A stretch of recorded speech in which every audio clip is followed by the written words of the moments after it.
පාටිකුරුල්ලෝ කතාව සමගින් එකතු වෙලා ඉන්න ඔයාලව ගොඩාක් ආදරෙන් පිළිගැනීමට කැමැත්තක් තියෙනවා.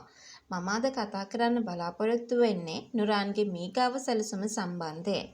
කෙවින් එක්ක වගේම කෙවින්ගේ යාළුවෝ සෙට් එක්කත් අපමණ තරහක් තියාගෙන ඉන්න නුරාන් ඉදිරියට මොන වගේ ක්‍රියාමාර්ගයකට නතු වේවිද? පාටිකුරුල්ලෝ ටෙලිනාට්‍යයේ දැන් තිබෙන තත්ත්වය අනුව මංජිත කියන්නේ කෙවින් කියන්නේ ඇත්තම කියනවා නම් කවුද කියන එක හරියටම නුරාන් දන්නවා. තමන්ගේ වාසිය වෙනුවෙන් ඕනෑම වෙලාවක ඇත්තටම මෙන්න මේ දේවල් හැමෝටම එලි කරන්න නුරාන් කටයුතු කරන්න මහන්සි වේවි කියලා අපිට හිතන්න පුළුවන්. නුරාන්ට කෙවින් පහර දීම නිසා ඇතිවෙන කෝපයත් නුරාන් කෙරෙහි ඇති බයපක්ෂපාතීත්වයත් කෙවින්ගේ යාළුවන්ටවත් කෙවින්ටවත් නොමැති නිසා ඇත්තටම මේ රහස ආයුධයක් කරගන්න වැඩි ඉඩකඩක් තියෙනවා කියලයි මට ඔයාලට කියන්න තියෙන්නේ. නිම්නාවගේ විශ්වාසය බිඳ වැටීම. කෙවින් ගැන ලොකු විශ්වාසයකින් ඉන්න නිම්නාවිට ඔහු රවටන බව දැනගන්න ලැබුණොත් ඇය මානසිකව ඇද වැටෙන්න පුළුවන්.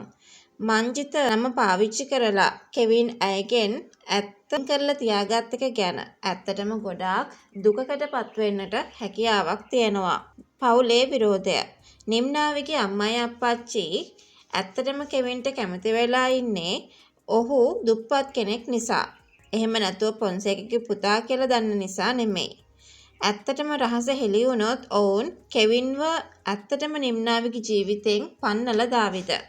ඇත්තටම කෙවින් ගැන හරිම තමන්ගේ දුව වගේ කෙනෙකුට බඳලා දෙන්න ඕනේ නැහැ කියලා හිතන තරමටම පත් වෙලා තියෙනවා.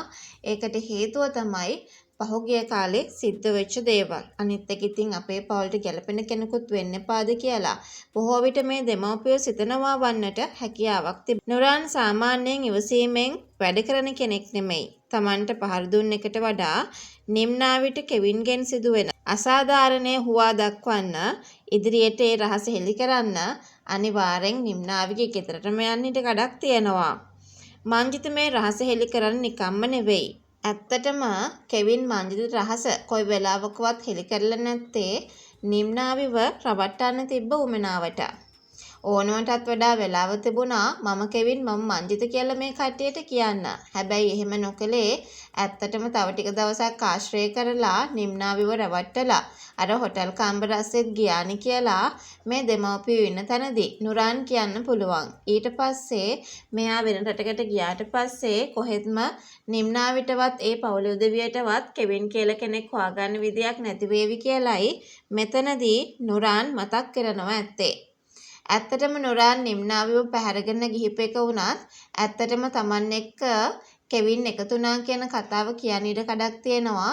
ඒ වගේම තමයි මෙතනදී රැවටීමක් කරන්න තිබ්බ උමනාව හින්දා මේ වගේ රහස්‍ය සංගවගෙන හිටිය කියන එකත් කතා කරાવી.